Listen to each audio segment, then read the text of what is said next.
భారతీయుడి ఛానల్కి స్వాగతం. జై శ్రీరామ్. చిన్న చిన్న కంట్రీల కింద విడిపోతే పరిస్థితి ఎలా ఉంటుందో మయన్మార్ని చూసి నేర్చుకోవాలి. అక్కడ మీరు చూశారు కదా, చైనా వాడు ఆర్మీకి సపోర్ట్ ఇచ్చి అక్కడ డెమోక్రటిక్గా గెలిచిన ఆవిడని తోసేసి ఆర్మీ వాళ్ళు పవర్ టేక్అవుట్ చేశారు చైనా సపోర్ట్ తోటి. బాగానే ఉంది.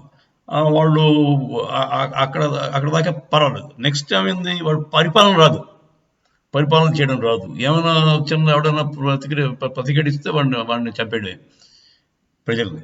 సో ఈ అరాచకాలు భరించలేక ప్రజలంతా ఏకమై ఈ తిరుగుబాటులో ఏమైంది, కొన్ని ఏరియాస్ వాళ్ళు ప్రజలు ఆక్యుపై చేసుకున్నారు. ఇప్పుడు ఆల్మోస్ట్ సివిల్ వార్ స్టేటస్లో ఉంది అక్కడ.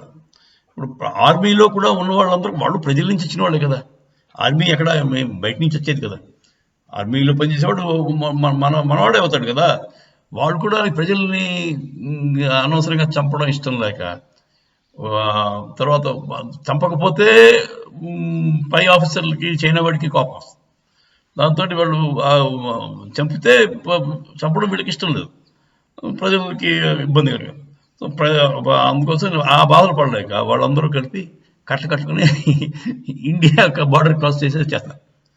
మిజోరాంలోకి ఇండియాలోకి చేస్తారు.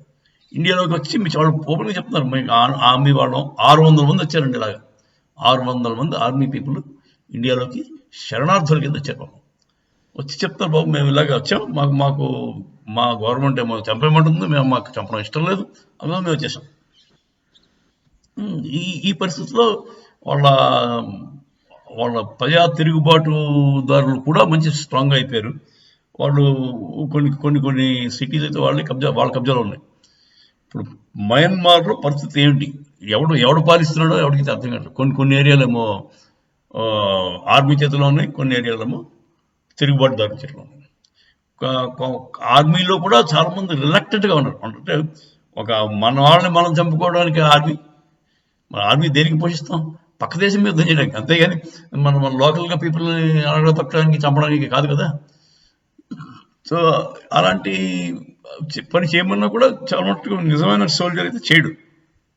అందుకోసం పాపం వాళ్ళు చాలామంది ఇండియాకి శరణార్థుల కింద చేస్తున్నారు.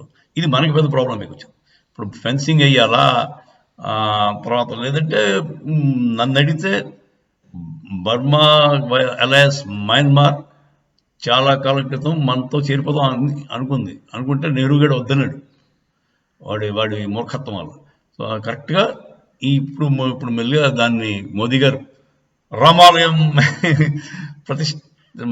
ప్రాణ ప్రతిష్ఠ అవగానే మయన్మార్ని మనలోకి తీసుకుంటే మంచిది. ఎందుకంటే వాళ్ళు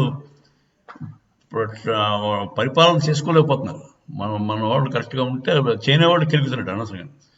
సో మనకి ఒక ఇండిపెండెంట్ స్టేట్ కింద డిక్లేర్ చేసి పక్కన పెట్టుకుంటే సరిపోతుంది నా అభిప్రాయం. జై శ్రీరామ్.